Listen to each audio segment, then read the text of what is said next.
నా పేరు స్వప్న, సిద్దిపేట మహిళా కాంగ్రెస్. మాకు సిర్సనగండ్ల విలేజ్లో 22 గుంటల భూమి గలదు.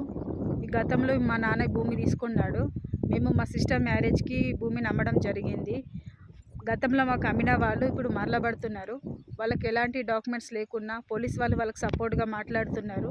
ఇంతకుముందుకు వాళ్ళపైన 6 కేసులు అయినాయి. కోర్టు ద్వారా కూడా వెళ్ళినా, కోర్టు నుంచి ఇంజక్షన్ ఆర్డర్ కాపీ తెచ్చుకున్నాము. అయినా పోలీసు వాళ్ళు ఇంజక్షన్ కాపీని పట్టించుకోవడం లేదు. వాళ్ళని పిలిపించి మాట్లాడండి సార్, మమ్మల్ని చాలా ఇబ్బంది పెడుతున్నారు, కన్నీళ్ళు పెడుతుంటే కన్నీళ్ళు పలగొడుతున్నారు, పంట వేస్తుంటే పంట ఖరాబ్ చేస్తున్నాడు. మాకు వీళ్ళ ద్వారా చాలా ఇబ్బంది ఉంది, ప్రాణహాని ఉంది. ఎందుకంటే ఇది ఒక్కసారి కాదు, 6 సార్లు జరిగింది. ఎన్నిసార్లు వేసినా మేము ప్రతిసారి మమ్మల్ని ఇబ్బంది పెడుతున్నారు. వాళ్ళపైన ఏదైనా యాక్షన్ తీసుకోండి అని చెప్తుంటే పోలీసు వాళ్ళు పట్టించుకోవడం లేదు. సిపి దగ్గరికి వెళ్ళినా సిపి కూడా సేమ్ అలాగే మాట్లాడుతుంది. ఏసీపీ దగ్గర కూడా వెళ్ళినా ఏసీపీ సేమ్ అలాగే మాట్లాడుతుంది. ఇక్కడ సిద్దిపేటలో అనేది పోలీస్ వ్యవస్థ కరెక్ట్ లేదు.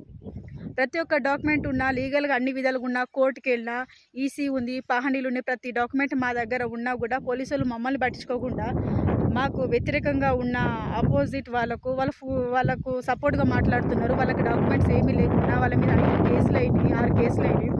అయినా కూడా వాళ్ళకి సపోర్ట్గా మాట్లాడుతున్నారు. ఈ విషయాన్ని నేను పొన్నం ప్రభాకర్ అన్న దగ్గరికి తీసుకెళ్ళాను. అన్న ఇట్లా సిద్దిపేట ఇట్లా జరుగుతుందన్న, మాకు ల్యాండ్ ఉన్నది, గతంలో అమ్మిన వాళ్ళు మరలబడుతున్నారు, పోలీసులు ఎలాంటి యాక్షన్ తీసుకుంటలేరు వాళ్ళపైన, ఒకసారి మీరు మాట్లాడండి అన్న అంటే, అన్న నాకు అపాయింట్మెంట్ లెటర్ రాసి ఇచ్చిండు. లెటర్ రాసిస్తే సంతకం పెట్టిస్తే ఆ లెటర్ తీసుకెళ్ళి కలిసినా కూడా సిపి అంటుంది, నువ్వు ఎవరి దగ్గరికి వెళ్ళినావో వాళ్ళనే వచ్చి కన్నీళ్ళు పెట్టించుకోవమ్మా అన్నట్టుగా మాట్లాడుతుంది. ఇక్కడ సిద్దిపేటలో సిపి కరెక్ట్ లేదు. ఏసీపీ అంతే, సిపి అంతే. ప్రతి ఒక్క డాక్యుమెంట్స్ ఉన్నా కావాల్సుకొని ఇబ్బంది పెడుతున్నారు. వాళ్ళకు సపోర్ట్గా ఎందుకు మాట్లాడుతున్నారో అది వాళ్ళకే అర్థం కావాలన్నా, వాళ్ళకి ఎలాంటి డాక్యుమెంట్ లేకున్నా వాళ్ళకు ఫేవర్గా మాట్లాడుతున్నారు. ఎలా అంటే ఏంటిదని అడుగుతుంటే నా వాళ్ళపైన అన్యాయంగా కేసులు వేయడం ఇది కరెక్ట్ కాదు అన్న. రేవంత్ అన్న మీకు ఒకటే చెప్తున్నా, సిద్దిపేట పైన మీరు దృష్టి పెట్టండి అన్న. సిద్దిపేటలో పిఎస్ కరెక్ట్ లేదు, పోలీసుల వ్యవస్థ కరెక్ట్ లేదు, కావాల్సుకొని నన్ను ఇబ్బంది పెడుతున్నారు. మొన్న కూడా వెళ్ళి అడిగిన, నువ్వు మళ్ళీ సార్ ల్యాండ్ దగ్గరికి పోతే ఇంకా నిమ్మైనా కేసులు పెట్టి నేను బ్యాండ్ ఓవర్ చేస్తా అని నన్ను హెచ్చరించడం జరిగింది సిపి గారు. సిద్దిపేట పోలీస్ వాళ్ళు కోర్టు ఇచ్చిన ఇంజక్షన్ ఆర్డర్ కాపీ కూడా పట్టించుకోకుండా పక్కకు పెడుతున్నారు. మేము కోర్టుకి వెళ్ళడం ఎందుకు? ఇన్ని సంవత్సరాలు వెయిట్ చేసి మేము ఆర్డర్ కాపీ తెచ్చుకొని ఎందుకు?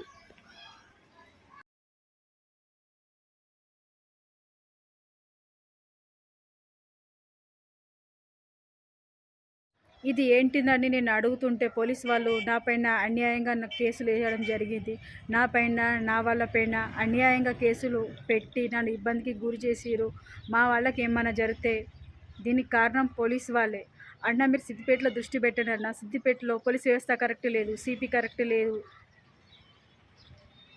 ఏంటిదని అడుగుతుంటే నా వాళ్ళపైన అన్యాయంగా కేసులు వేయడం ఇది కరెక్ట్ కాదు అన్న. రేవంత్ అన్న మీకు ఒకటే చెప్తున్నా, సిద్దిపేట పైన మీరు దృష్టి పెట్టండి అన్న. సిద్దిపేటలో పిఎస్ కరెక్ట్ లేదు, పోలీసుల వ్యవస్థ కరెక్ట్ లేదు, కావాల్సుకొని నన్ను ఇబ్బంది పెడుతున్నారు. మొన్న కూడా వెళ్ళి అడిగిన, నువ్వు మళ్ళీ సార్ ల్యాండ్ దగ్గరికి పోతే ఇంకా నిమ్మైనా కేసులు పెట్టి నేను బ్యాండ్ ఓవర్ చేస్తా అని నన్ను హెచ్చరించడం జరిగింది సిపి గారు. సిద్దిపేట పోలీస్ వాళ్ళు కోర్టు ఇచ్చిన ఇంజక్షన్ ఆర్డర్ కాపీ కూడా పట్టించుకోకుండా పక్కకు పెడుతున్నారు. మేము కోర్టుకి వెళ్ళడం ఎందుకు? ఇన్ని సంవత్సరాలు వెయిట్ చేసి మేము ఆర్డర్ కాపీ తెచ్చుకొని ఎందుకు?